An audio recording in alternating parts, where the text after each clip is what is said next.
From the Bob Mills Weather Center, the Oklahoma weather expert, Travis Meyer. All right, we're going to find a way for you to stay cool on Saturday when it's going to be about 101, 102.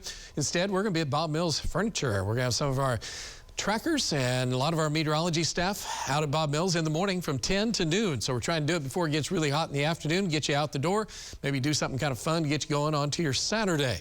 And we hope to see you out there. And it is going to be a bit of a toasty time period coming up. As we already know, temperatures for today did manage to hit 100 in Tulsa, 101 up in Coffeyville. And this hot weather is just going to get a little bit hotter, unfortunately. Right now, our temperatures tonight, when you're 90 at 10 o'clock at night, you know you're in the midst of the dog days of summer. Boy, do we have that going on right now. Across the area, we're looking for a light south wind tonight. That'll keep our temperatures from dropping much. We'll be in the upper 70s to around 80 degrees. We're looking for most of the day to be partly to mostly sunny. Not much happening. All the showers pretty much staying up into Kansas. Our high temperatures will be in the upper 90s to around 100. If we can catch some of these clouds, there are some clouds up in Kansas, and the real storm zones are going to be well up to the north across Nebraska.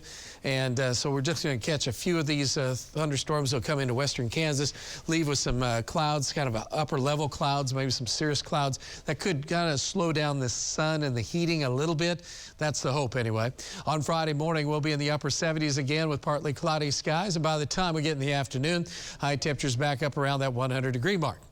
It's like it won't quit, and it is the broken record thing that we say occasionally, especially this time of year. Not much change is expected on Saturday. Winds probably won't be quite as strong.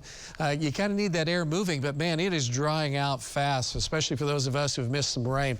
And then on Sunday, similar story again, kind of creeping up with some of these temperatures as we get that big dome of high pressure across our area. So what are we going to do? I guess we're going to find a way to stay cool, we'll say. Most of the area lakes are in pretty good shape. As I said, Skytuck's just been unlucky because we haven't had much runoff going through Osage County, and that's about the only negative out of the deal. Copan sure would have been nice to get a little bit more water in there. Hula obviously is doing better. Water temperatures between about 80 and 85, but we are up to 86 at Grand, Fort Gibson, Lake Tenkiller, and Texoma, by the way, is at 90 degrees. That's a little toasty. If you wanted some chilly water, you can get some of that spring-fed water from the Illinois River. And Chewy reading and down to Tahlequah is near normal, and that's expected to stay about the same. So it's ideal floating, so that's a good way to stay cool. Now, if you want to get hot and eat some barbecue, you can go to Whole Hog Days. That's at Eufaula. Temperatures will be in the 90s to near 100 on Friday and Saturday afternoons. And, of course, Friday night is a parade at 7 o'clock. Our own storm tracker is going to be out there. Brandon is going to be there. And, again, that'll be at 7 p.m., so make sure you say hi to him as he's going through the parade. As far as what we're concerned with right now is the fact that our heat index is still 95.